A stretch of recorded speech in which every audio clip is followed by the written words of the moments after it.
This is my special topic presentation on type 2 diabetes mellitus.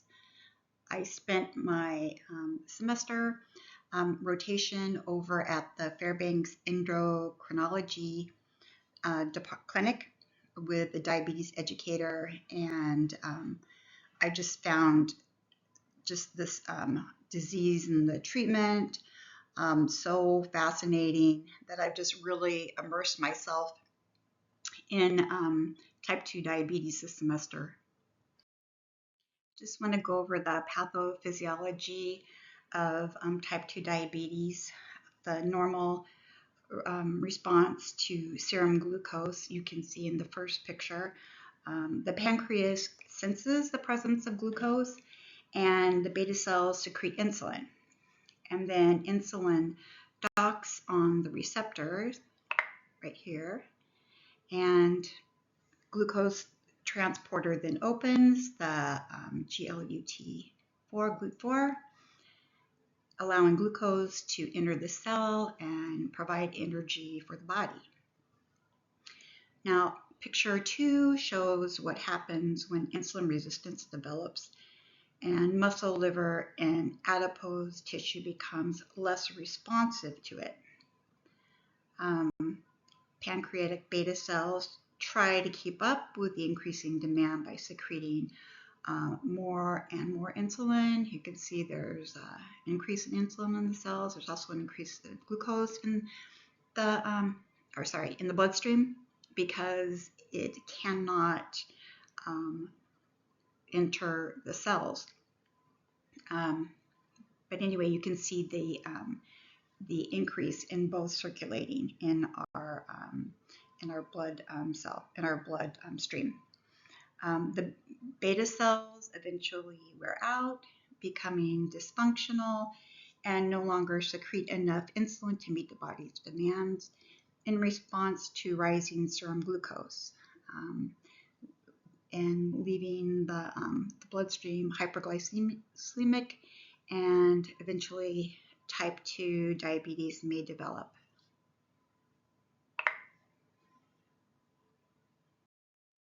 What you see here is an exact rendering of glucose regulation. No, I'm just kidding, but it does seem kind of like a Rube Goldberg machine, and it illustrates to some extent many of the steps involved in glucose regulation. You can see right here, digestion begins. Carbohydrates are broken down into glucose molecules. They enter the bloodstream. They start to rise as the balloon rises. The beta cells sense glucose. This is the first gnome here, and releases insulin. Insulin travels in the bloodstream. Here we go. Insulin binds to its receptor right here. And then this little pink bird starts a signaling cascade, which launches the GLUT4 receptor to open and allow glucose to enter into the blood or the cell. Now, if any of these steps is broken in the pathway, this will prevent glucose uptake. If the beta cells have a problem, then you will have inadequate insulin release. If the receptor has a problem, insulin will bind poorly or not at all. There can be signaling problems, and then the message cannot reach the GLUT4 receptor. There could be a problem with the GLUT4 receptor where glucose cannot enter the cell, causing the causes for these abnormalities include ectopic fat, which we'll talk about shortly, inflammation, stress of the endoplasmic reticulum, which causes protein folding, and oxidative stress. So the result is that glucose remains in the bloodstream, hyperglycemia and glucose toxicity results. This is a much more realistic depiction of the glucose uptake pathway. You can see that the insulin binds to its receptor. It begins a signaling cascade or a signal transduction pathway inside the cell. The GLUT4 vesicles move toward the membrane where they are inserted by exocytosis, and then glucose can now enter the cell. I want to take a few minutes to talk about fat types, their distribution and pathophysiology, because that distribution plays a large role in the development of insulin resistance and type 2 diabetes. As we mentioned before, one of the diagnostics is waist circumference. Now, with the subcutaneous adipose tissue, or SCAT, this is the fat that is stored beneath the skin between the derma and the fascia. We'll see that in to some extent in the stomach. It has a protective, like a cushioning role. It will be in our arms, our faces, our hips, middle, thighs, those areas. This is normal adipose tissue. You can pinch it. So you can feel it. Its function is to store excess energy. It has a protective role by keeping fat away from the organs, and therefore prevents lipotoxicity. And this type of fat has the lowest metabolic risk. Now, the second fat type is the visceral adipose tissue, or VAT. We hear about that. We know about that. This has some protection in that in small amounts, it cushions our internal organs. It is the part that makes up the omentum, that apron of fat in the front. It also surrounds our internal organs. This is normal adipose tissue as well.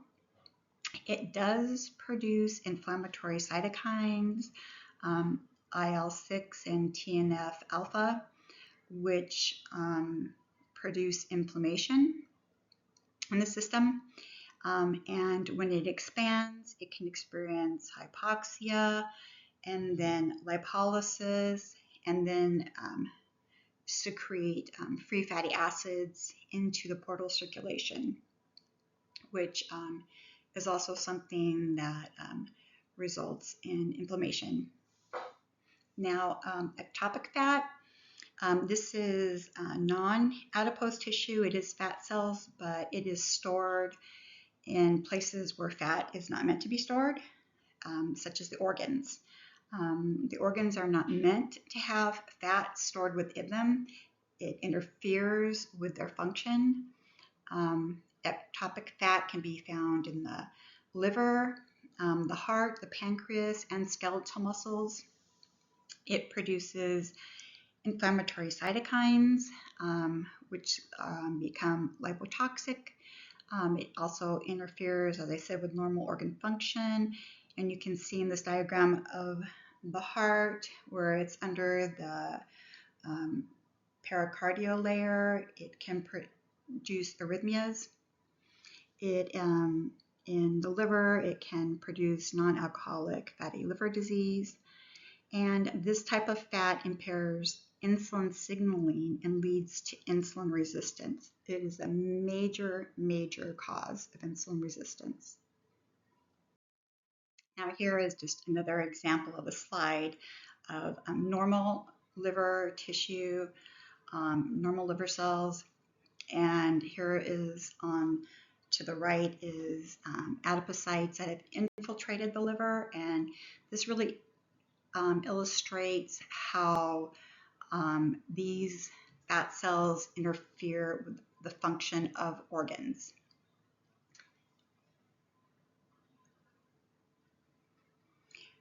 So anyway, this is the liver, which can lead to non-alcoholic fatty liver disease, but it happens in other organs too, like the heart, increasing, like we said before, the risk for AFib and arrhythmias.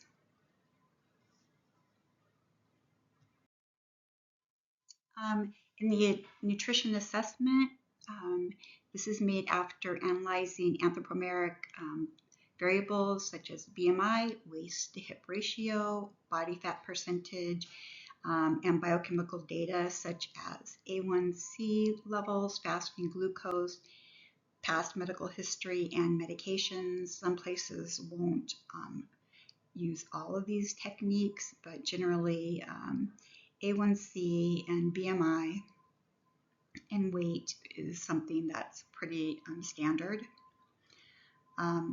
Most frequent nutrition-related findings with type 2 diabetes are elevated glucose, elevated fasting glucose, that is a glucose that is taken first thing in the morning, above normal BMI, waist circumference, body fat percentage, and intake of excessive energy and carbohydrates.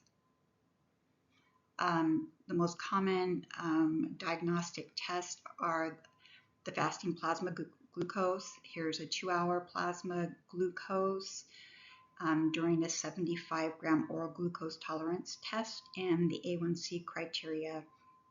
And here you can see the A1C is type or pre-diabetes starts at 5.7. So we always want our clients to be below 5.7. Sometimes as people get older, this standard becomes a little more elastic. So 5.7 can still be fine in that case. Part of the nutrition assessment is the anthropometric values, biochemical and clinical. We also want to have examined social support, the patient's living situation, and their cultural influences, because these can affect some of the outcomes and barriers that the patient experiences. Some other access and barriers could be food security issues, whether they have transportation to be able to go to the store to go shopping. Do they have financial limitations that reduce their ability to buy quality food?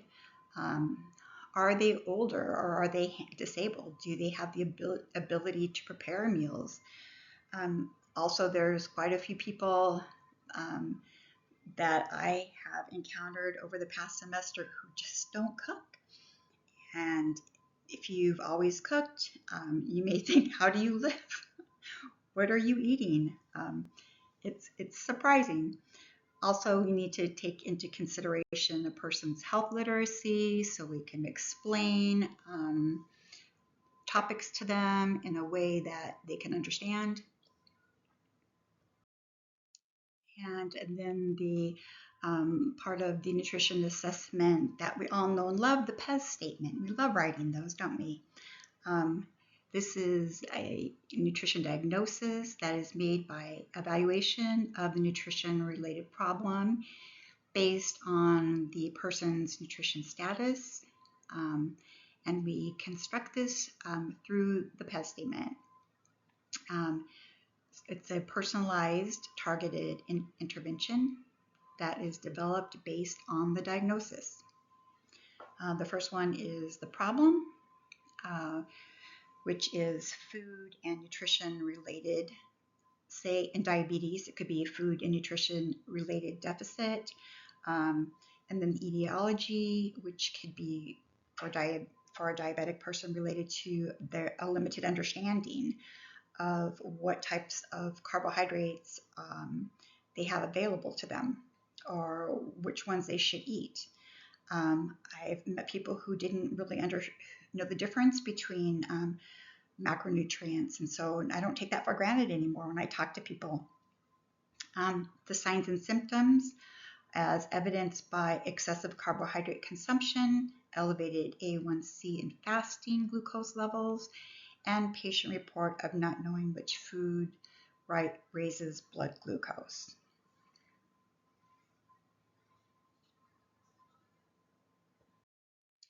Testing for type 2 diabetes should begin around the age of 35 with a standard A1C test. And earlier, in people who have a BMI of over 25 in women or over 23 in men, people with prediabetes over 5.7 should be tested yearly. And people who are women who have had gestational diabetes should have lifelong testing at least every 3 years, because that demographic is more prone to developing diabetes later on. If the results are normal in these groups, then testing should, or these 3 groups, testing should be repeated at a minimum of 3-year intervals.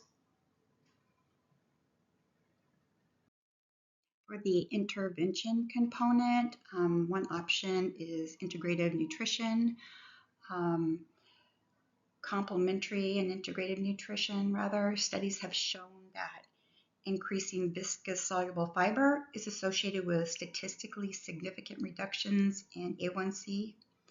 One study lowered their A1C levels more than 0.47 percentage points lower than the control group. This is on par with the 0.5% reduction in some oral diabetes medications. So this makes soluble dietary fiber an effective therapy for type 2 diabetes management. The soluble fermentable fiber slows glucose absorption. It slows gastric emptying, delaying postprandial glucose absorption. It lowers postprandial insulin spikes. It reduces insulin demand. And colonic fermentation increases short-chain fatty acid production, which enhances insulin sensitivity in the muscles and liver, which also improves glucose uptake in the skeletal muscles. And remember that bigger muscles has more room to store glucose, so that makes better glucose uptake. Reduced inflammation in the gut, and also the liver and adipose tissue are another benefit of short-chain fatty acid production. GLP-1 receptor agonists are natural incretin hormones that we produce for ourselves in our guts. You heard of them. There's semaglutides. Ozempic is one of them. They work by reducing appetite, but they have a very short half-life of approximately 20 minutes because they are broken down by enzymes. The pancreas, they will trigger insulin secretion in the presence of glucose. They'll also lower glucagon secretion. They slow gastric emptying of the stomach, thereby improving satiety. They also decrease gut motility a little bit. Both of these things reduce the postprandial glucose spikes that are associated with diabetes. Prescription GLP-1 receptor agonists, they mimic our natural incretin hormones produced in the gut, and they resist enzymatic breakdown. That's why they are long-lasting. These are the the preloaded injections that people like to give themselves in their stomach once a week. The Ozempic is a very long-lasting one. Some last days, Ozempic lasts for about a week. It provides long-acting appetite suppression because it is resistant to enzymatic breakdown. Patients will often come in and they will say that they're just not hungry. They don't know what's wrong with them. Well, this is the result of the GLP-1 agonist. It just reduces appetite, and very often people are just not getting enough food, and they're not getting enough nourishment, and they're having a rapid weight loss, which they do like, but they need to be monitored. They need to make sure that they're getting enough food. They need to be monitored for malnutrition and for consistency in diet. A nutrition prescription for type 2 diabetes is an individualized nutrition prescription that should be provided by a registered dietitian nutritionist that supports glycemic control, weight management, recommended nutrient-dense whole unprocessed foods, and limit added sugars and refined carbohydrates.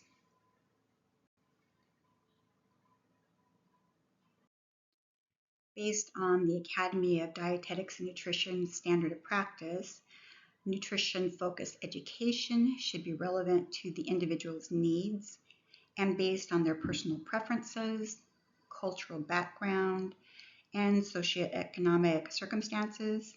This means that we should take into account their ability to understand, utilize, and act upon our dietary recommendations. So the standard of practice is person-centered care, individualized nutrition intervention and education, and consideration of preferences, culture, and resources. Type 2 diabetes specific nutrition education should include planning balanced meals, carb counting, instruction in reading food labels, the importance of fiber, portion sizes, the My Plate diagram is an important tool to help people keep their portions under control and keep their macronutrients distributed correctly. Physical activity instruction is very important, as well as sleep and stress management, because both of a lack of sleep and too much stress can also raise glucose levels.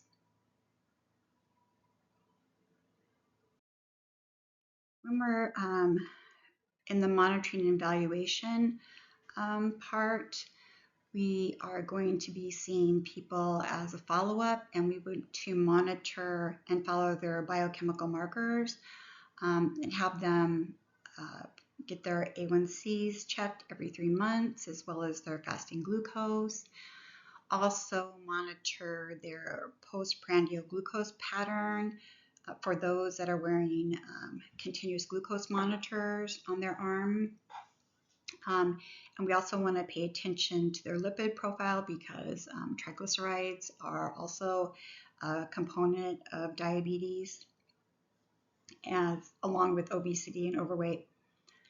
Food and nutrition intake should be monitored. How is their carbohydrates and fiber intake? Have they made any improvements in that? What about meal consistency and timing? It's important when you have diabetes to have consistent meals, especially if you're on insulin. What is their intake of fruits and vegetables and proteins and fats? It's not just about carbohydrates. Protein and fats are also important. What is their, are they limiting their intake of sugary beverages and refined processed foods? This is what we want to see. Have there been any changes in access or any barriers to access? We also want to look at some behavioral management. Is it time to evaluate the nutrition goals and progress further, or do we need to reevaluate and find some new plan that they can perhaps try if they haven't been successful so far? And it's also important to evaluate their behavior change model. And these are all of my references that I used. And thank you for listening to the whole 24 minutes.